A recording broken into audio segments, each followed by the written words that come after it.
thank you for joining me today, Wade Nelson, running for Spokane County Sheriff. Now, you have the tea, I have the questions, so all right. we're going to start with a tough one. I really got to know this. What tea did you decide to order here? I chose the blue tea. The blue As tea? you can tell, very yeah, blue. Yeah, you hold it up to the light, right? Yeah, it's got a little reddish blue to it, so it's pretty nice. Yeah, that's and my favorite.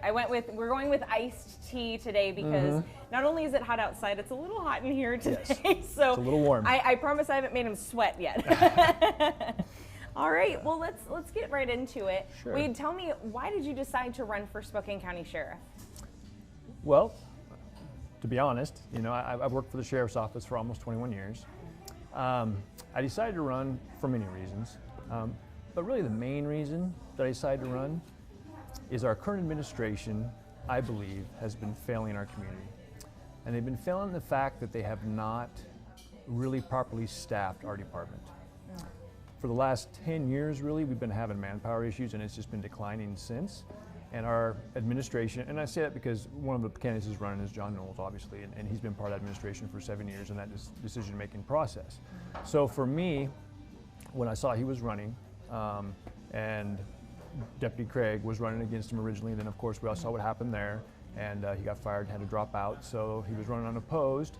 Some people that I work with that were in our department in the community came to me and asked me to do this. So I decided, my wife and I thought about it long and hard, and because this is a big step, but due to what I did within our department, I do know a lot of the problems, and I do know how to resolve a lot of those issues. And I didn't feel that John Knowles was the one that would be able to lead our department to the new level that we need to be to get our manpower back to where it needs to be. So I decided to step up and run. The other problem we're having within our department is our morale. You know, there's a chasm between our deputies on the road and our administration, and it's been there for a long time. And I said I've worked there a long time, so it's a problem. So you're speaking from experience. Lots of experience, yes. Can you give an example? I mean, what do you mean by low morale? Where it comes is there's not a lot of communication between the two, in the sense of our administration has completely kind of pulled away, does not talk to, does not communicate with our people as well. So, as a lot of people might not know, is I took a leave of absence my last year before I decided to do this. When I took my leave of absence, John Knowles was my supervisor as well as Ozzie. They didn't ask me one question why I'm leaving or what's going on, or even try to get me to stay. It was just, oh, well, you know, and we're at the lowest manpower we've been in. We're at 0.7 deputies per 1,000. The national average is 2.2. That's just unacceptable. I don't know, so the community can understand is, like, because we also police the valley. If there's one major car accident in the valley that there's a fatality involved, every deputy on the road is going to have to respond to that that's in that community, every one of them, because we don't have enough to mitigate another major incident at that time. And that's just not acceptable. And I don't know if the community really knows how critical our staffing problems are. Another big issue and why I'm running? I think they do. I mean, we've done several stories in the last year of Sheriff Knezovich advertising nationally and trying to recruit more folks. So do you agree with those recruiting efforts? I do not. And this is why. Because I've done a lot of research on this. I've talked to a lot of people, and I've talked to a lot of laterals that come here. We're offering these big signing bonuses for people to come. But you talk to the people that actually come here and work, they don't move across the country for $25,000. They just don't. You're not going to uproot your whole family from California, New York, Colorado. That's where we're putting all these signs up, you know, Oregon, to come here. They're coming here because they've already made the decision to leave where they're going to leave. Then they start looking where they want to go. And most officers have already decided it's either this region or this region of the United States I'm going to move to. And then when they come here, when they get here, the bonus is a good thing, and it does help. But what really helps is getting all of our pay and benefits equal to the other departments within our community. Like Spokane City, they have almost 100 more officers on the road than we do. But yet, Ozzie, back in 2006 when he originally took over, we had about the same size departments. We serve about the same populace, but we have a bigger geographical area. In that same time frame of that growth of those 16 years, they've grown 100 officers. We've stayed the same and actually shrunk probably 40 officers in that time frame. We should have at least 120 more officers on the road right now just to give the proper, you know, service to our community. So would you want to, I mean, so recruiting is a necessity. It's the number one goal, because to fix anything else that we have as problems in our community is going to be a manpower-based problem. We have no specialty units that can go after our organized crime issues, our gang issues, our property crime issues. We used to have all those type of task force that were able to focus on those problems and help our community. We don't have them anymore. We have patrol and detectives, and we can't even keep up with what's going on with that. So would you want to, recruiting-wise, focus efforts locally or continue going national, or both? So I would do both. I'm still going to obviously want good officers to come here from lateral positions, but where we have failed, I believe, in our community is exciting the very community that we live to want to serve it. If you can get the people that live here to get excited about law enforcement again, to want to do that as a career, I think we'd be way better off and retain people way better than trying to go everywhere else. Like, we did a billboard in New York City that I don't even know how much that cost, but they, one, spelt the darn Washington wrong in the title. Two, we didn't get one recruitment from there, not one. We spent 3 people over there for, I think it was 4 days to a week, I don't remember the exact numbers, but we spent an awful lot of money on this type of stuff and it's not working. That's old thinking recruitment. The youth of today don't look at billboards. It's a social media platform that everyone that's 30 and under that is really using. And we need to really ramp up our efforts in that type of world to get people back involved. We also have pulled all of our type of interactions with our schools. We have very little interaction with our schools anymore. It used to be way more robust, you know, the DARE programs and things like that were going on. We need to start getting back into the schools from elementary level up so that they know that cops aren't the bad guys. Cops are the good guys, and that we're the ones they need to come to when there's a problem. And if we get them excited about this career, because it really is an honorable, good career to have. It's one of the best I've ever had in my life. It's a great career. But we need to get the youth re-excited and back into our doors. How would you propose doing that? I know with the Spokane Public Schools, they have essentially removed the police department from being on campus. They now have their own security staff on campus. Yep. So, I mean, you'd have to go through the board to get back onto campus. So how would you go about doing that? So for me, I mean, so out in the county, we still have resource deputies and all that in all of our schools, which is a good step and a good way to do that. But like our Explorer program, there's almost, I think, was it 16,000 kids or something that high school age and are, may even be bigger than that. Yeah. But I think we have maybe under 15 Explorers in our program, which are kind of where we like get them excited about our career and do those kind of things. We need to greatly expand that program and diversify it so it's not only law enforcement focused, but also maybe search and rescue, life skill focused, so people get more interested from a larger encompassing. Obviously, I'm going to work very hard with our schools to make them understand how critical it is that, one, we can do training programs for the kids from grade school up to high school, just how do you talk to the police, how should you be with the police, what they're really there for, because a lot of people are confused now on what police really are. I mean, there's been a movement in the last couple of years about, you know, anti-police, defund the police. Our community, I don't think, is that way. I think our community is very behind our police officers. But the problem is our youth, because we are so nationally social now, if one bad incident happens in another state, we can watch it over and over here, and then we localize it to ourselves and we project it onto our own officers or our own communities, and then we start thinking there's more going on. I think if we could get the youth to understand that, hey, this is a great honorable profession, get them excited about it and start recruiting and do some intern type programs where, because you can't become really an officer until you're 21 years old, so there's that gap from when they graduate high school until they go through college and go on. Right. If we could have a better intern kind of program where they can do jobs within our department that don't require the gun, but still keep them excited and working within our department, I think it would be a great benefit to us.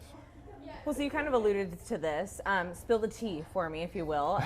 What kind of list out what are the changes that you would like to see if you become sheriff? So, number one, the biggest change is I'm going to try to get our morale back up, because morale for our department directly translates to other services we give. It goes like cross out any board with any job. We have some of the best men and women working for us. I mean, they are really, really dedicated, hardworking people. But there's kind of a dark cloud that's been over them for a long time, and they kind of feel beat down. They're getting overworked. I mean, most of our guys work 12-hour shifts already right now. You're getting called in for overtime all the time because we just can't fill the normal shifts that are out there. They used to be able to pay normal overtime hours for that. Well, what happened was people just quit coming in because everybody's getting burnt. So they changed it to a double time. Now we're paying people double time.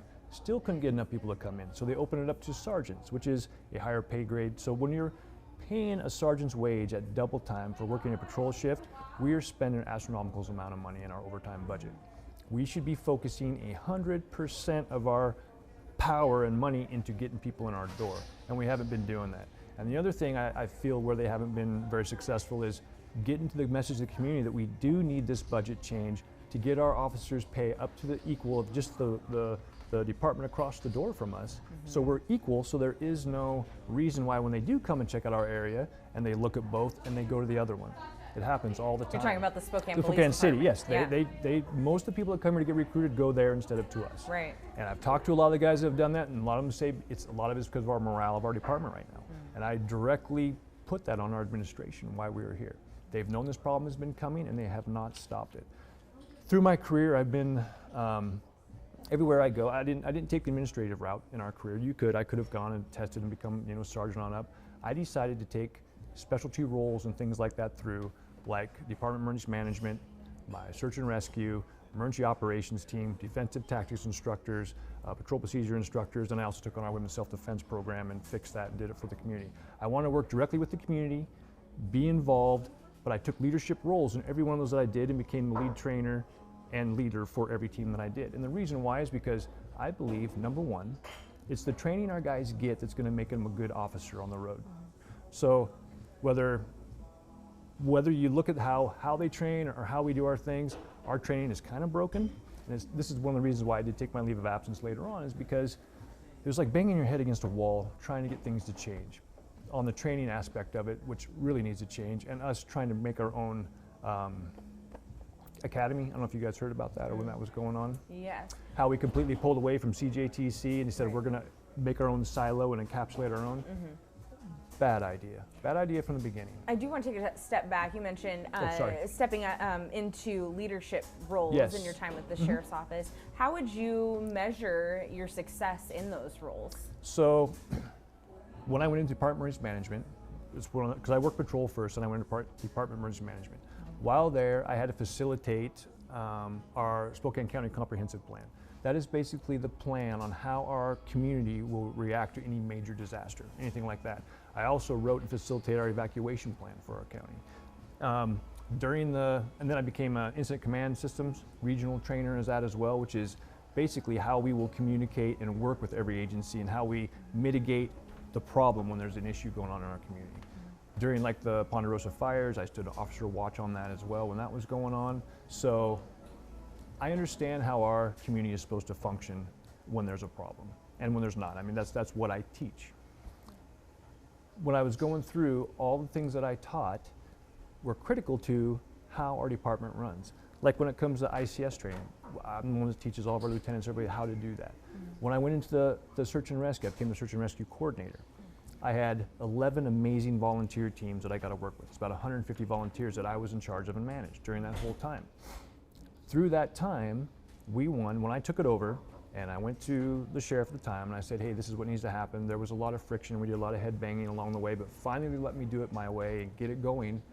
The year we did it, we changed all of our procedures. We won the state county award for our state, and then in Ozzie's credit, he gave me the Sheriff Star, which is one of the highest awards for doing that.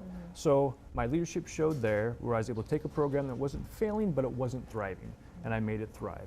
Same thing with our emergency operations team. That's our dive team, search and rescue, dive rescue, all that kind of stuff. I took that over, became the trainer in that. I looked at what was wrong with it, and I fixed it. We were trying to do it in a volunteer-based. It's one of the highest fatality jobs that you have besides traffic accidents in emergency response environment. So I took that, pitched my thing, made it a paid only, so we used our deputies so that they could be trained more, trained better, and better equipment. And that worked out well. We created what's called the Emergency Operation Team. I led that for many years and trained all that as well. So that became super successful. We won unit merit awards, all those kind of things through. So in your opinion, do you think you met your goals and yes, met your assignments every time, in the responsibilities and the role that you had in the Sheriff's Office? Every one of them. Every one I went to, I assessed it, improved it, and made it better before I moved on to another option within my career. Was it better after you transitioned out of those positions? Oh, every one of them. Every one of them were in a better place, and we were providing a better service to our community, bar none. Yeah. I want to move on to, this is always an ongoing topic in our community and nationally, gun rights, right? Sure. We've seen a huge change in a development in Washington state gun laws, ghost guns, the restrictions on max capacity for ammunition rounds. So in general, what is your stance on gun rights? Yeah. So for me, when it comes to gun rights, or really any right, really, I am very much about individual responsibility. I believe that you as an individual have all your inalienable rights that are given to you by God and the Constitution. And I also believe that if you mess up or do something, you should be held accountable for what it is that you've done. When it comes to the gun laws, it's a very hard one, because obviously, like our state, where they're doing legislation on it, they're trying to change things. I personally don't think it's necessarily the gun that causes the problem. It is the person behind the gun. And I think where we're failing is in our mental health approach and things like that for the people that need the help. And then those people get their hands on a gun or something and they commit an unspeakable crime. Washington State right now, we have some of the most restrictive gun laws we have right now that are out there. You know, we're limiting to the 10-round magazine. Like I said, the ghost gun, you can't have your own built guns anymore. Prior to 2019, I believe it is where they're doing the cutoff. You know, right now you have at least a 10. So like for the mass shooting, say, well, you know, guns, we have a 10-day to 14-day waiting period already. So if I want to go buy a semi-automatic weapon or a pistol, there's going to be a waiting period automatically. So for the people that say they get upset about something and go, I'm just going to go buy a gun and go do something, Washington State's already at a point where they aren't able to do that here. So I think Washington State, in my opinion, doesn't need to get any more restrictive than we already are. I think the stuff that's already there is enough. It's just we need now to start really looking at the people that are purchasing the guns and where they're at with that. It's more important to just remember that in our profession, a gun is a tool. And I know a lot of the community doesn't understand that, because a lot of people aren't around guns all the time, and they're not familiar with them. You know, it's just not a normal thing. But to a person that uses it as a tool, it's no different than having a hammer in your hand or a drill. It has specific purposes for what you need to use it for, and as long as you use it the right way, it's a completely safe tool. It's just the training of our community to get the little better gun safety out there and how to store them better. And that's the sheriff's job, is to communicate with the public, to also help train them on what are the best ways to store and maintain your weapons. I mean, I think it's a critical role that we have.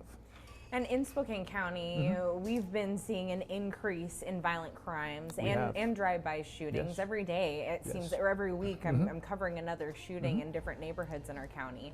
So what steps would you take as sheriff to address this? So the biggest thing, and to be honest with you, all these core problems fall back to manpower, because we need task force, and we need joint task force with the city. Because here's the thing, we don't work real well right now with Spokane City. We have a few things, but we have our own intel groups, they have their own intel groups, and they kind of share, but not like they should be. We should have joint intel groups, joint, I'm losing the word here, but collaboration? Well, collaboration, but like specialty units. There we go. Okay. So we need these specialty units to be joint with us in the city, because the crime doesn't stop between us. We're actually one big, the way our community is set up, it's a flow between the two, how crime goes and everything else. But we already have the Safe Streets Task Force. That's a collaboration between city, county, and but it's not. state. But how many people are on that? You look at how many people are actually in that thing. We don't have a lot of people in that. I think we have, what, 1 or 2 deputies in that? Okay. I think it's not enough. So you're saying I'm talking about we need an actual group that does property crime, drug task force, gang. We need all that. And we have intel that do it, but they don't share it with the city. They need to make it where we have a joint team that does both. Because us, the city and us, are basically, we need to work hand in hand in fixing this for the whole community. It's not just you don't think we're doing that at this point? The city and county aren't working together? No, we don't work together very well. There's an invisible wall between us. It's a traditional thing that's been going on forever. There's been an invisible wall between us and them for years. We have 2 separate SWAT teams. Why do we do that? I mean, I get funding. Why. Well, but funding. But if you had joint funding, you could make one team that would be, a phenomenal team. Instead of buying a Bearcat here, all the way, you could combine this, because we are one community that needs to kind of share the responsibility between us. And I get there's a lot of reasons why, because there's the city responsibility, county responsibility, commissioners. There's a lot of politics that get into play. I'm not a politician. I don't say I'm going to be a politician. I got to be in the political world. But I just look at what would be a good solution. I don't really care about the politics of it. Look at what our community really needs, because that's what really matters. It sounds like you're hinting at a metro sort of function, where sheriff oversees county and city. I'm not saying that we need to go metro. Okay, that's not what I'm saying. What I'm saying is that we need to jointly work together so that the community gets the service they truly need to make it so that it's safer for everyone out there. Sure. Are there any additional steps? You mentioned manpower. I mean, how else? What needs to be done to address these So shootings? the other big thing is our internal training, and I was kind of getting on training, but If people understood how little of hours that an officer gets to do the job that he's required to do, it'd be a little shocking. You know what I mean? People wonder why some officers maybe don't handle certain situations better or things like that. Well, you take a young kid who goes through an academy, he comes right out, goes through a post-academy, boom, he's in our car, and now he's the police out there. Us, for a general training, we get 4 in-services a year. So people need to understand, you go through your basic trains, you get 4 in-services. Those are 10-hour in-services. So you get 40 hours of additional training. Besides, we do a little bit what's called Lexapol, where you do answer a question a day and silly things like that. Sure. Or you'll get some memorandums on, law updates and things like that. But your core training for your ability to touch with the public, 40 hours a year. Unacceptable. Obviously, you have your on-job training, just doing the work, but that doesn't bring in the new techniques, the new ideas that need to happen to get people better. And we've been working on it because I've been the lead defensive tactics trainer while I was there. We were trying to implement and change a lot of things. We went backwards when Ozzie pulled away from CJTC. We took our person off the board. We have no communication with them. So our training has been not the best in the sense of getting more time for our guys. We really need to look at how we train, the type of training we do. I'll give you one example, like our critical handling mental health. It's kind of a big issue for us because there's a lot of mental health issues and things like that out there. We've put some deputies that go out there, they team up with behavioral health, and it works great. One failure we have just in the training of that is I have to put 20 guys through a 2-hour block on how to handle a mental health patient. We go through, they do the thing, but how to actually physically talk it and see those signs and do it. Well, I gotta get 20 guys through, so we have to say you gotta have it happen in 2 minutes. So our training inherently makes you have to move faster through the process than what you really would on the street. Well, everybody knows you train, your job goes how you train. So if I rush you in training, you get out there, you'll be rushed when you're on the street, and the interaction is as well as it could be. So there's a lot of things we need to change. Sure. Yeah. So Sheriff Knezovich has been in office for 16 years, and in that time, he's consistently been vocal about policies he agrees or disagrees with. Yes. So if you're elected, how will you handle policies you may or may not agree with? Yeah, so my thing is this. As a sheriff, I am responsible to uphold the Constitution and the Washington Constitution. That's what we take an oath to.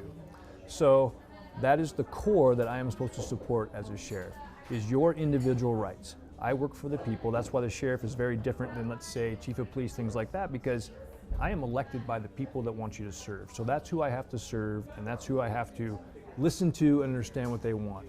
So if as a community there is something that we aren't accepting or going, then yes, I will become that voice for our community, especially if people are feeling it's against the constitutional rights or your individual rights that you were given as a person.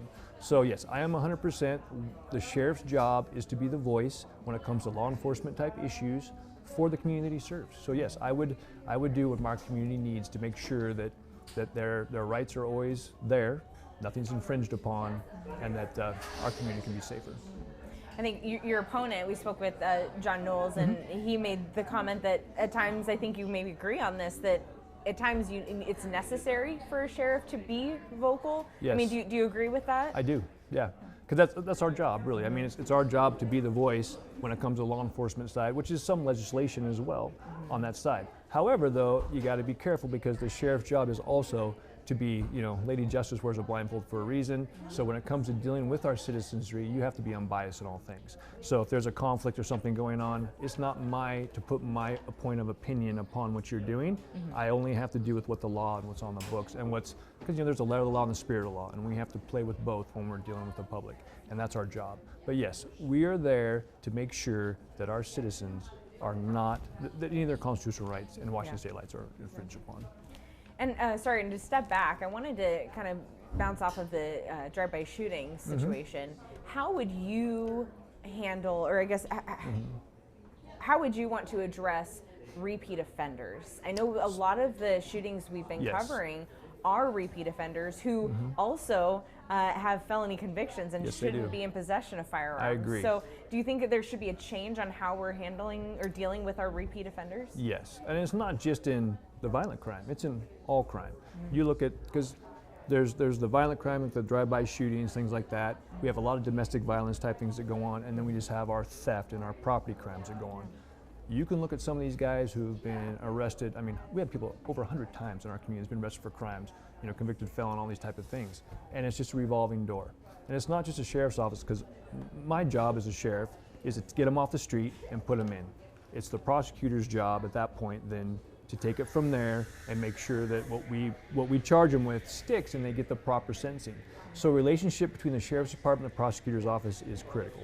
It's very important, and we need to work together so that we can all come to agreements on what is the best practice to get these things going. What do you think the best practice is? So it's a multifaceted problem, and here's the thing.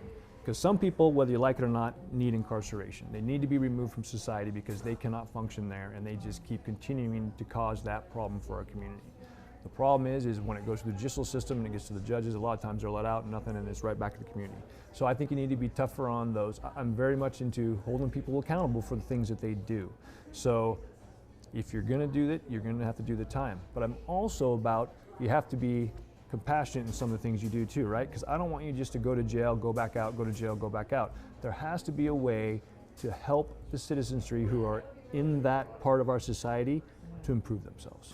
And if you don't have that step and that capability, then you're just failing anyway. Because I can get you off the street, we can put you in there, and the community's safe while you're there.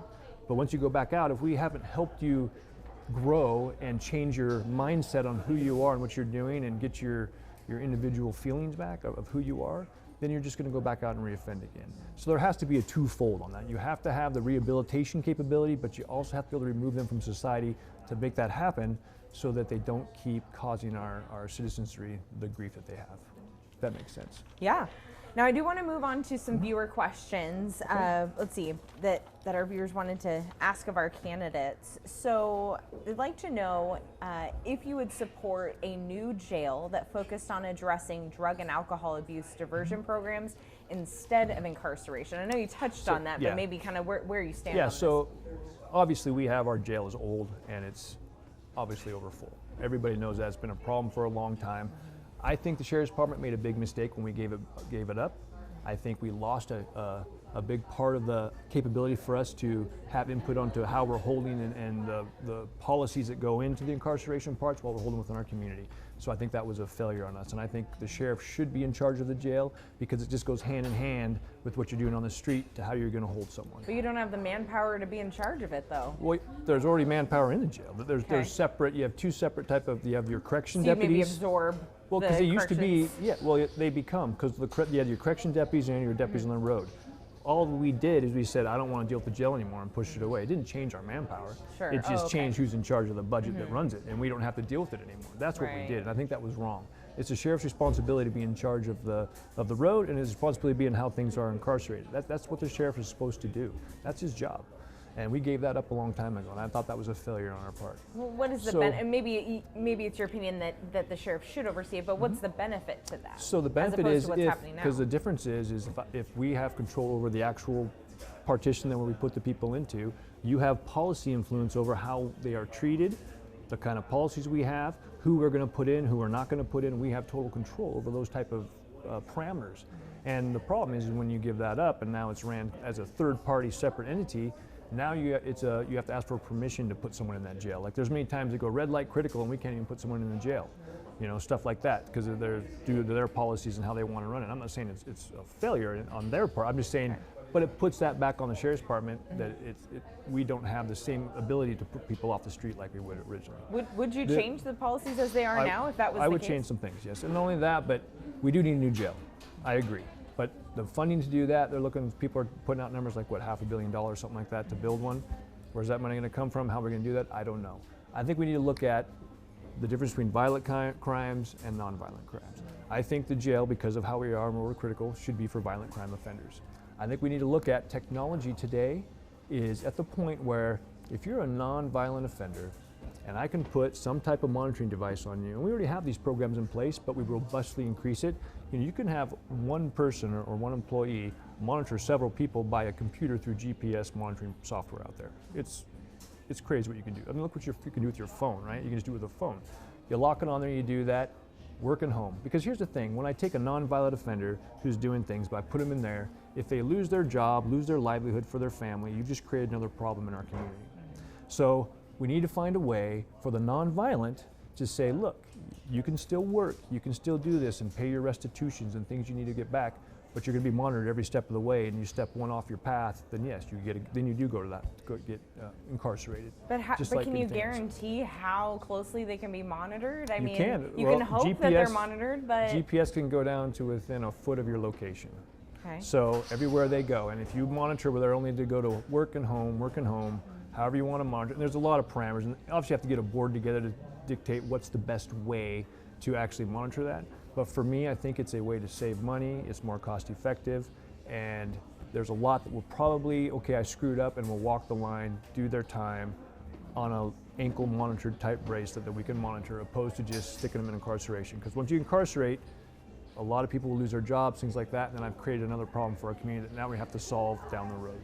So and this is your response to your overcrowding solution to of the jail. Overcrowding? Overcrowding, okay. Too many people, because our jail doesn't have the capacity to handle the type of people that we're trying to put it. We just don't. It's just, could we make another way? Could we, like other places like a tent city or something where you make it where you make an area and that's where they hold them. You could do stuff like that, but we have winters here. We have different type of weather, so it isn't as practical. Yeah. So we need to find a way to still serve our community, get the violent crime criminals off the street, get them away from society, then try to get them rehabilitated, thinking, hey, like a productive community citizen.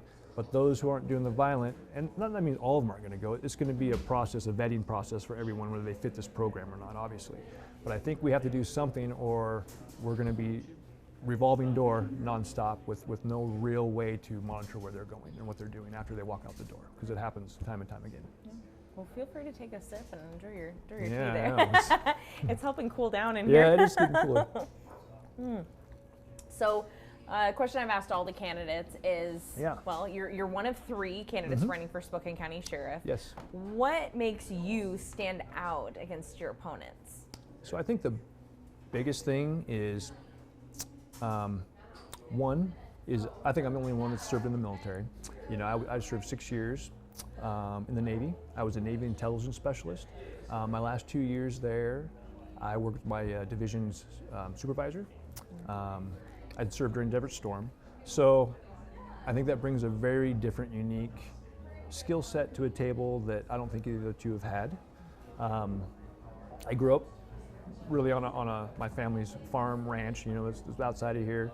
So my work ethic from a young man all the way up, my dad taught me your word means something, so when you give it, you got to hold it, and he was a role model to me that taught me what integrity means and how to work hard. I'm not saying they didn't have those in their lives, but from a young man all the way up, I have had very strong mentorship and core values through. At the Sheriff's Office, I think what I've done there speaks for, because everything I've done, I became the lead instructor and trainers for those departments that I went into. My interaction with the community has always been from the ground. I'm more of a policy kind of guy from the ground up and top down. I think that's a bigger difference between two. Like John Knowles, he took his career, he worked maybe 3 years in patrol, and then he took an advancement test, and he's been in administration his whole career. When you do that, and he argues that's what makes him stand out as but here's why not, and this is why, because look where we are today. He's the guy that's been helping run this department for this whole time, and you talk to any deputy that's working for us, they've lost that connection. They've lost the ability to talk to their men and say what's really going on out there, and then make them policies that fit and change that. You really need to do ground up policies, not top down policies, when you want to run a business, because the guys that are out there every day and the community they interact with know what the real problems are. If I'm always in administration and I'm always just kind of doing the paperwork shuffle stuff and worrying about budget, which is important, I'm not saying it's not, but if you don't know what the real problems are on the street and the real ways to fix them, and you don't listen to the guys that are actually doing the work, you lose that connection with the community, you lose the trust, and then we fail. And this is where we are. We're at the lowest manpower we've ever been. Our training has not, I've been there almost 21 years. We have not increased our training hours 1 iota in that 21 years, not one. Same in services the whole time, no increase. We just say, well, now when you're driving around, you got a computer, you'll just take a quick read through some stuff and that's your next training. It's not enough and it's not right. But we've been telling them this for a long time, because everything I've done, I've been in the training department for all that. And that's what makes our officers the best. Not saying when you look at the collaborative of all law enforcement, we have amazing training because our guys are dedicated and hardworking and everything.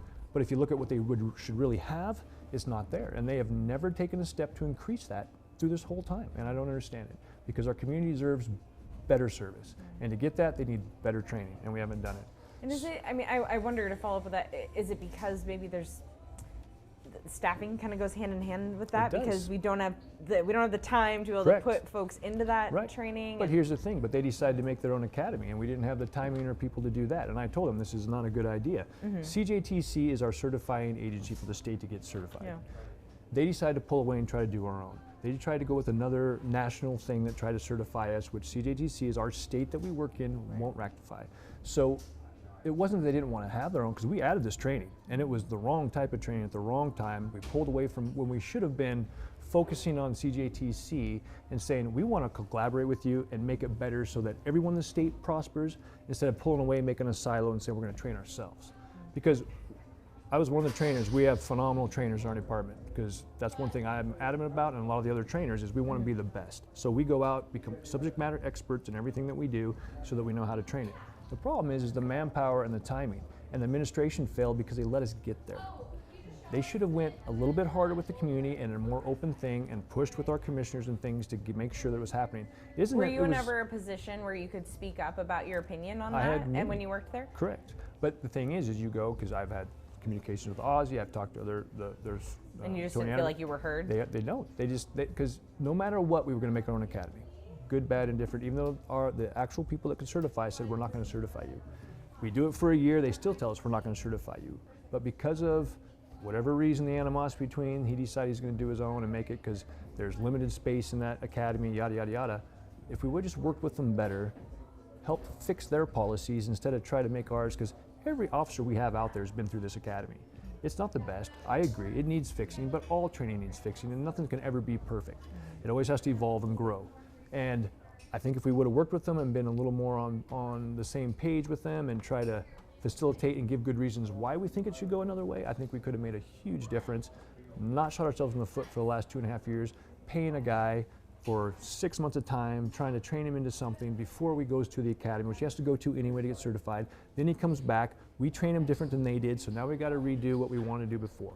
So to me, it was a waste of time, money, and energy, and we wasted a lot of it. So instead of doing that, they could have took all that time and money, focused on getting people in the door, fixing the training we had for the actual officers that are working here. We could have increased that, made them more, better trained, I guess, for the time on the roads, and we could have focused. That could have gave us an extra, 10 hours per an officer for what we paid on that, just to train how they can serve the community while they're serving it. So for me, it was a failure. Yeah. So speaking directly to voters, what do you want to say to voters? What should they know to determine whether or not they should vote for you? What do you hope they take away? Well, the biggest thing is, I am not a politician, and I want people to understand, I know I got to play in politics. I know, but you hear that all the time. I know, trust me. The people that know me know I'm not. When I give my word, I keep my word. I am not a person, I don't mince words. I'll tell you exactly how I feel. There will never be a question of anything. I am huge into transparency. I don't think the community, we don't really communicate with the community well. We don't really communicate with the news very well. I mean, they're recently talking about wanting to do delays, or they're talking about possible encryption on our main channels. On the radio, yeah. I think that's a disservice to our community. I think they have a right to know what we're doing. I know they're saying on the auspice of officer safety, and I agree, officer safety is paramount. Sure. But I've been there 21 years, and I've never seen one call or incident where an officer or deputy was ever hurt or injured or had an issue because of our scanner traffic being listened to. We have the capability to go to restricted channels if we need to for tactical situations. So it's already there. Everything is there. We have a robust radio system. We upgraded this thing so that we could do this. Right. And now they're trying to say, well, we need to do it again. And for me, if I was, and I am a citizen here, it looks to me like, why do you want to limit me more? I don't think it's fair, and I don't think it's being transparent, and I think it's going to break the trust that we're trying to rebuild as it is with our community. Because we have an amazing community. The trust that we need to have with them is very important, and I think transparency builds trust. And I hold us accountable, and I hold the people doing the crimes to our community accountable. I think people will realize that, hey, this is the right choice, and that they'll vote for me, because I will work tirelessly. I've trained every part of our aspect of our department. I'm the one that trains the guys how to do what they need to do for everything from top to bottom, when ICS to our emergency operations teams, our defensive tactical procedures, you know, and then I really care about, because I did the women's self-defense for years. And, you know, I think I have different values towards women than some of our other candidates have. Some people have gotten in trouble for saying things they shouldn't be saying about women, and that happened. That was very discerning to me. You know, that's another reason why I decided to run, because I don't know if your sheriff should be saying that kind of stuff about women. So it's very disheartening. Dive a little deeper into that? What are you referring to? I'm referring to John Knowles and what he said about ex-wives. I think you guys did the article, or somebody did the article on that. So anyway, he got like, I think, what, a month off, I think, for that.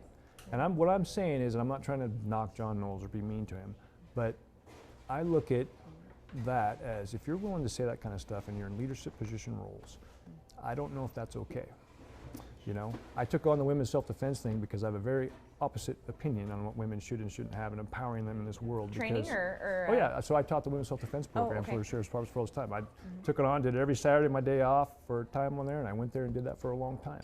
And the reason why is because, one, I had 2 daughters and my amazing wife that I have, and I want to make sure that they understood it, so I also did it with that as well.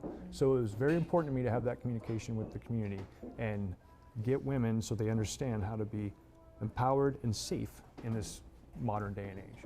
So yeah. Well, thank you so much. We covered quite a bit here, and hopefully our voters will have a better sense of who you are and what you stand for here. And yeah, so good luck to your campaign, and thank you so much for spilling the tea with me. I know. And thank you very much for having me here. Hopefully it cooled you off a little. It was, it's warm in here. That is true, but no, it's been fine.